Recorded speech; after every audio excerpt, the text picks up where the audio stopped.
우리에게 주신 하나님의 말씀은 아모스 1장 9절로 12절의 말씀입니다. 저와 여러분이 한 절씩 교독하시겠습니다. 여호와께서 이와 같이 말씀하시되 두로의 서너 가지 죄로 말미암아 내가 그 벌을 돌이키지 아니하리니 이는 그들이 그 형제의 계약을 기억하지 아니하고 모든 사로잡은 자를 에돔에 넘겼음이라. 내가 두로성에 불을 보내리니 그 궁궐들을 사르리라.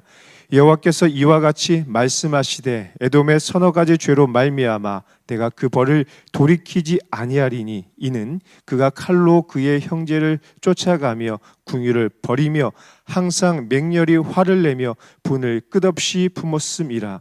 내가 대만에 분을 보내리니 보스라의 궁궐들을 사르리라. 아멘.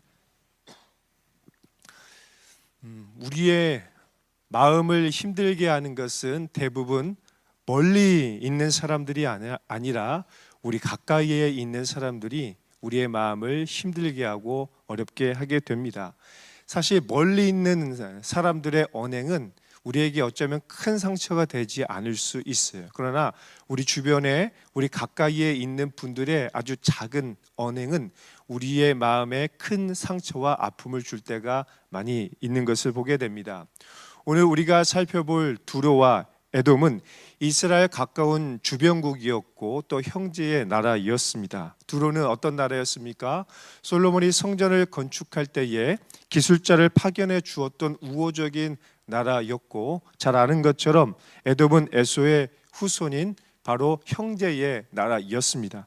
그런데 바로 이들이 이스라엘에게 큰 상처와 고통을 주게 된 것이죠.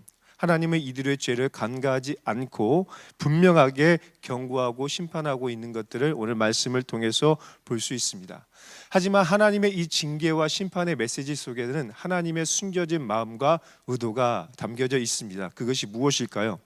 먼저 이스라엘 백성을 향한 하나님의 사랑을 보여주고 있는 것입니다. 하나님의 진노와 경고는 하나님의 그 따뜻한 아버지의 사랑을 보여주고 있는 것이죠. 마치 자기 자녀를 괴롭히고 있는 다른 아이들을 볼 때에 참을 수 없는 분노와 또 화가 나는 아버지의 마음 있지 않습니까? 자기의 자녀를 지키고 보호하고 싶은 아버지의 마음이 지금 담겨 있는 것이죠. 또한 하나님은 두로와 에돔의 악행을 통해서 우리가 반면교사를 삼기를 원하시는 것입니다. 그들의 죄악을 바라보면서 마음이 무너지고 분노하고 그들에게 동화되고 그들에게 흡수되는 것이 아니라 그들을 반면교사 삼아서 악을 선으로 이기는 삶을 우리에게 요구하고 있는 것입니다. 그래서 오늘 우리는 이 말씀을 통해서 책망하고 심판하시는 그 하나님의 그 사랑과 공의를 보면서 우리는 주의 백성답게 다시 거룩한 힘과 용기를 내어 살아가야 할 것입니다.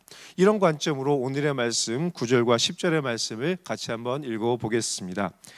여호와께서 이와 같이 말씀하시되 두로의 서너 가지 죄로 말미암아 내가 그 벌을 돌이키지 아니하리니 이는 그들이 그 형제의 계약을 기억하지 아니하고 모든 사로잡은 자를 에돔에 넘겼습니다. 내가 두로성에 불을 보내리니 그 궁궐들을 사르리라. 하나님은 두로의 서너 가지 죄를 기억하고 반드시 벌을 내리시겠다라고 말씀을 하고 있습니다. 그것이 무엇입니까? 우리가 오늘 이 말씀의 이유를 알기 위해서는 두로의 역사적인 배경을 이해할 필요가 있습니다. 두로는 페니키아인이 세운 견고한 도시 국가 중에 하나였습니다. 두로는 바위라는 이름의 뜻을 가지고 있는데 해상의 안반 위에 세워진 견고한 요새 도시였습니다. 주전 10세기경에 두로왕 히람이 외세의 침입을 막기 위해서 지중해 쪽으로 무려 738m 떨어진 그 안반 위에 직경 4제곱킬로미터, 그러니까 121만 평의 크기의 요새를 세웠습니다.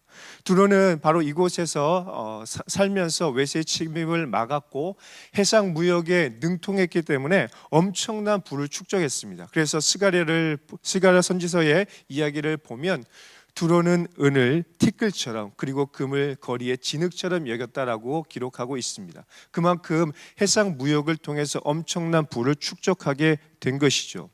두로의 경제 성장은 대부분 이제 식민지를 건설하거나 또 해상 무역을 통해서 얻게 되었는데, 이 과정 속에서 인간의 탐욕과 인간성 상실이 극대화된 것을 볼 수가 있습니다. 왜냐하면 두로의 국가 경제 발전의 대부분은 노예 무역을 통해서 이루어지었기 때문입니다. 그래서 노예의 인권이 유린되고 그 과정 속에서 두로 백성들의 그 마음, 인간성이 점점 상실되어 가고 있었던 것이죠. 이처럼 두로는 악한 방법으로 경제가 성장했기 때문에 두로의 전반적인 분위기는 공의와 정의는 사라지고 교만과 사치가 가득한 그런 문화를 가지고 살았던 것입니다. 그래서 에스겔 선지자는 두로에 대해서 이렇게 평가하고 있습니다. 에스겔 27장 5절로 8절의 말씀을 함께 보겠습니다. 스닐의 잣나무로 내 판자를 만들었으며 너를 위하여 레바논의 백향목을 가져다 돛대를 만들었도다. 바산의 상수리 나무로 내 노를 만들었으며 기띔섬 황양목의 상아로 꾸며 가판을 만들었도다. 애굽의 수놓은 가는 배로 돛을 만들어 깃발을 삼았으며 엘리사 섬의 청색 자색 배로 차이를 만들었도다. 시돈과 아르와 주민들이 내 사공이 되었으며 두로야 내 가운데 있는 지혜자들이 내 선장이 되었도다. 여러분, 이 말씀이 무엇입니까? 그들은 노예 무역을 통해서 축적한 부를 가지고 자신들을 위한 최상급의 요트를 만들어서 초호화 삶을 살고 있었다라고 지금 책망하고 있는 것입니다. 엄청난 향락과 사치와 교만 속에서 살아가게 된 것이죠. 이런 사치와 방종은 자기 자신이 마치 신이 된 것처럼 착각하게 만드는 교만을 주게 된 것이죠. 그래서 에스겔은 또다시 이렇게 책망합니다. 에스겔 28장 1절, 2절 그리고 7절과 8절의 말씀입니다. 또 여호와의 말씀이 내게 임하여 이르시되 인자야 너는 두로 왕에게 이르기를 주 여호와께서 이같이 말씀하시되 내 마음이 교만하여 말하기를 나는 신이라 내가 하나님의 자리 곧 바다 가운데에 앉아 있다 하도다. 내 마음이 하나님의 마음 같은 체할지라도 너는 사람이요 신이 아니거늘. 그런즉 내가 이방인 곧 여러 나라에 강포한 자를 거느리고 와서 너를 치리니 그들이 팔을 빼어 내 지혜의 아름다운 것을 치며 내 영화를 더럽히며 또 너를 구덩이에 빠뜨려서 너를 바다 가운데서 죽임을 당한 자의 죽음같이 바다 가운데서 죽게 할지라. 여러분, 이처럼 두로는 탐욕으로 인하여 노예 무역을 자행했고 심지어 스스로를 신으로 여기는 교만과 사치의 삶을 살았습니다. 뿐만 아니라 우호적인 관계였던 이스라엘과의 관계를 깨뜨려 버렸습니다. 그래서 오늘 아모스 선지자는 두로를 향해서 형제의 계약을 파기했다라고 기록하고 있는 것이죠. 여러분, 한때 두로는 어떤 나라였습니까? 솔로몬이 성전을 지을 때에 우호적인 평화적 협력 관계를 맺고 있었지만 그들은 탐욕과 교만 때문에 스스로 무너지는 인생이 된 것입니다. 그래서 이스라엘을 적대시하고 형제의 계약을 깨뜨리는 더 이상 믿을 수 없는 그런 나라가 되어버린 것이죠. 하나님은 바로 이런 두로에게 분노하셨고 심판하셨습니다. 어떻게 심판하셨습니까? 주전 322년에 알렉산더 대왕이 7개월 만에 이 두로의 요새를 함락시켜 버렸다는 것을 역사적으로 기록하고 있습니다.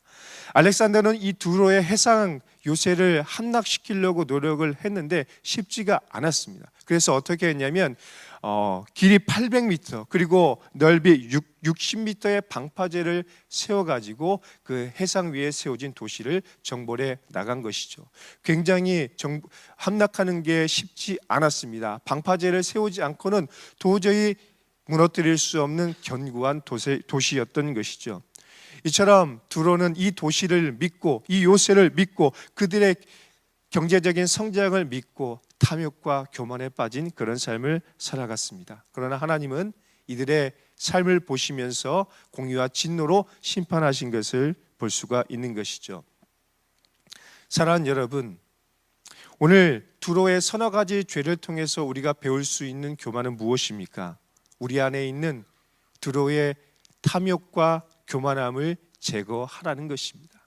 어쩌면 우리 안에도 두로의 교만함과 두로의 탐욕이 우리 마음속에 가득할 수 있는 것입니다.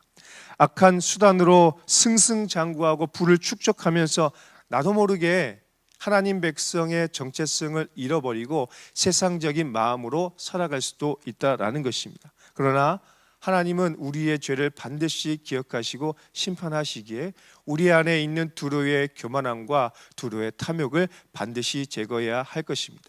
또한 우리가 지금까지 의지하고 또 의지했던 사람들과 우상을 내려놓아야 할 것입니다. 여러분, 두로가 의지했던 것은 무엇입니까? 그들이 가지고 있는 경제적인 부였습니다. 또 그들이 자랑하고 있는 해상의 견고한 도시였습니다. 그러나 하나님께서는 사람의 인생 막대기를 통하여서 그들을 심판했던 것을 보게 되는 것이죠. 여러분, 이 세상의 수많은 국가들의 역사 속에서 흥방성쇠를 경험했습니다. 그리고 우리 주변에 수많은 높아졌던 사람들이 내려오는 시간이 있는 것을 보게 됩니다.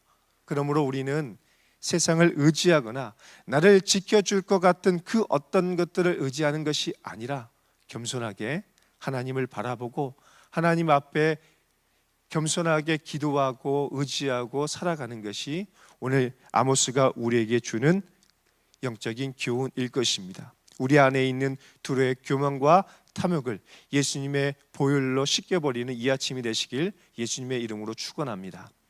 다음으로 에돔에 관한 하나님의 경고의 메시지를 살펴보도록 하겠습니다. 두로가 아주 적극적인 노예 무역을 통해서 부를 창출했다면 에돔은 노예 무역의 중개자 역할을 하면서 실질적인 실리를 취하는 그런 삶을 살았던 것입니다. 에돔은 적극적인 악을 행하기보다는 악하고 힘센 사람 옆에서 붙어서 실리를 취하는 비열하고 간교한 사람들의 전형이라고 할 수가 있겠죠. 그래서 아모스는 이렇게 책망을 합니다. 우리 11절과 12절의 말씀 함께 보겠습니다. 여호와께서 이와 같이 말씀하시되 에돔의 서너 가지 죄로 말미암아 내가 그 벌을 돌이키지 아니하리니 이는 그가 칼로 그의 형제를 쫓아가며 궁유를 벌이며 항상 맹렬히 화를 내며 분을 끝없이 품었습니다. 내가 대만의 불을 보내리니 보스라의 궁궐들을 사르리라. 우리가 잘 아는 것처럼 에돔은 야곱의 쌍둥이 형 에서의 후손입니다. 이들은 사해 남쪽의 산악지대인 세일 땅에 거주했는데 이곳은 로마를 두렵게 했던 고대 나바테아 왕국의 대표적인 유적지 바로 페트라 지역을 말하는 것입니다. 영화 인디아나 존스로 유명해졌던 그 페트라 지역에 거주했죠. 이 에돔 땅은 교통의 요충지였기 때문에 경제적으로, 군사적으로, 정치적으로 굉장히 중요한 지리적인 그런 위치였습니다. 그래서 많은 사람들이 에돔 땅을 지나갔는데 출애굽 당시에도 모세와 이스라엘 백성들이 애굽 땅을 지나가려고 했었습니다. 그러나 에돔 왕은 그 길을 막아서고 이스라엘 백성들이 통과하지 못하게 했습니다. 그래서 일촉즉발의 전쟁 위기 가운데 놓였던 것을 볼 수가 있죠. 그런데 하나님께서 모세와 이스라엘 백성들에게 무엇이라고 말씀하셨습니까? 형제의 나라와 싸움을 하지 말라라고 말씀하셨습니다. 그래서 모세와 이스라엘 백성들은 전쟁을 하지 않고 우회해서 갔던 것이죠. 여러분, 이처럼 에돔은 형제 나라였음에도 불구하고 이스라엘 향해서 끊임없이 적대적이고 뿌리 깊은 피해의식과 그리고 열등감으로 살아갔던 것들을 볼 수 있죠. 그래서 오늘 말씀과 같이 그들은 항상 맹렬히 화를 내며 분을 끝없이 품었다라고 성경은 기록하고 있는 것입니다. 그래서 끊임없는 민족적인 갈등 가운데 살아갔던 것이 이스라엘과 에돔의 그런 관계였습니다. 여러분, 이와 같은 역사적인 배경 때문에 에돔은 이스라엘을 형제의 나라가 아닌 끊임없이 적대적인 존재로 생각했습니다. 아버지의 장자권을 빼앗아간 그런 하나님의 축복을 가로챈 존재라고 생각했던 것이죠. 이렇게 적대감과 피해의식으로 살아가다가 결국에는 돌이킬 수 없는 강을 건너버리게 되었습니다. 그것이 무엇일까요? 에돔은 북이스라엘이 멸망할 때 아수르의 비호를 받아서 고속 성장을 하게 됩니다. 그리고 주전 586년에 남유다가 바벨론에 의해서 멸망당할 때 에돔은 바벨론의 선봉의 역할을 하면서 바로 이스라엘의 멸망, 유다의 멸망에 일조하는 것들을 보게 됩니다. 형제의 나라를 돕기는커녕 형제의 나라를 향해서 칼을 들고 나아가는 그런 모습을 보여주게 된 것이죠. 여러분, 이처럼 에돔은 두로처럼 힘있고 적극적인 그런 악을 행하지는 않았지만 그들 뒤에서, 그들 옆에 딱 붙어서 악의 중개인 노릇을 하는 비열한 이인자로 살아갔던 것입니다. 그래서 한 시인은 이날을 기억하면서 이렇게 분노의 기도를 하게 됩니다. 시편 137편 7절의 말씀을 함께 보겠습니다. 여호와여, 예루살렘이 멸망하던 날을 기억하시고 에돔 자손을 치소서. 그들의 말이 헐어버리라 헐어버리라, 그 기초까지 헐어버리라 하였나이다. 여러분, 이 애통한 기도처럼 에돔은 형제의 나라를 무너뜨리는데 일조한 그런 안타까운 악을 자행했습니다. 그래서 이 기도와 같이 에돔은 결국 역사 속에서 사라지게 됩니다. 에돔의 후손인 헤롯 대왕은 로마의 등을 잇고 잠시 유대를 통치하는 것처럼 보였지만 그 역시도 역사의 흔적에서 지워지게 되었던 것을 보게 됩니다. 여러분, 에돔은 자신의 실리와 이득을 위해서라면 악한 자들과 권력자들의 편에 서는 비열한 권력형 이인자로 살아가는 사람들의 모습을 보여줍니다. 그들의 결국은 어땠습니까? 하나님의 말씀처럼 그들의 도시 대만과 보스라의 궁궐은 불타 없어지게 되는 것입니다. 무엇이 에돔을 멸망시켰습니까? 뿌리 깊은 적대감과 열등감, 해결하지 못한 마음의 문제가 있었기 때문에 바로 에돔이 무너진 것입니다. 형제를 상실하고 형제들의 길을 막고 죄악의 중개자와 앞잡이 노릇을 하다가 결국에는 심판당한 것을 오늘 우리는 보게 됩니다. 사랑하는 여러분, 오늘 우리 주변에는 두로와 에돔처럼 우리 주변에 있으면서 우리를 고통스럽게 하고 우리를 힘들게 하는 사람들이 참 많이 있습니다.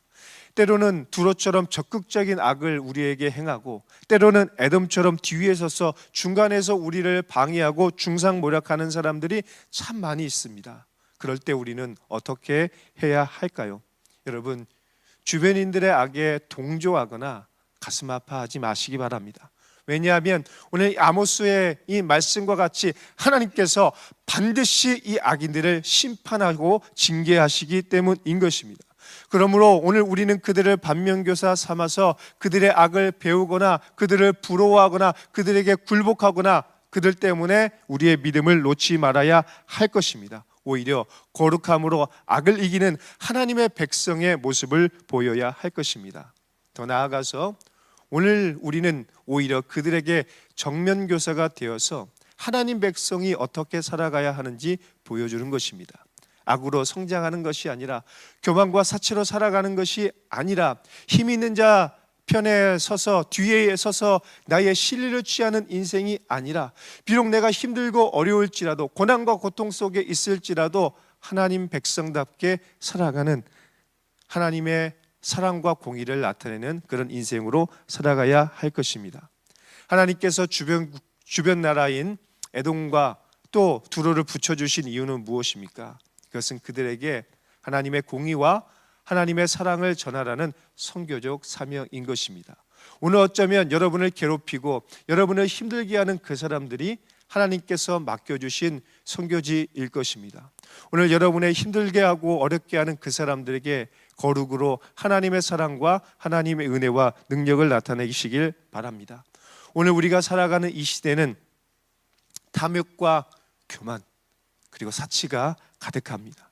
뿌리 깊은 적대감과 열등감과 피의식이 가득한 사람들이 너무나 많이 있습니다. 혹시 여러분 주변에 그런 안타까운 영혼들이 있다면 그들에게 하나님의 은혜와 사랑을 흘려보내는 축복의 통로가 되시길 바랍니다. 그리고 혹시 오늘 우리 안에 두로와 같은 교만과 탐욕 그리고 에돔과 같은 뿌리 깊은 적대감과 열등감과 피해의식이 있다면 오늘 이 아침에 예수님의 보혈로 그것을 깨끗이 씻어버리시길 예수님의 이름으로 축원합니다. 오늘 이것이 두로와 에돔을 통해서 주시는 성령님의 거룩한 뜻일 것입니다. 함께 기도하겠습니다.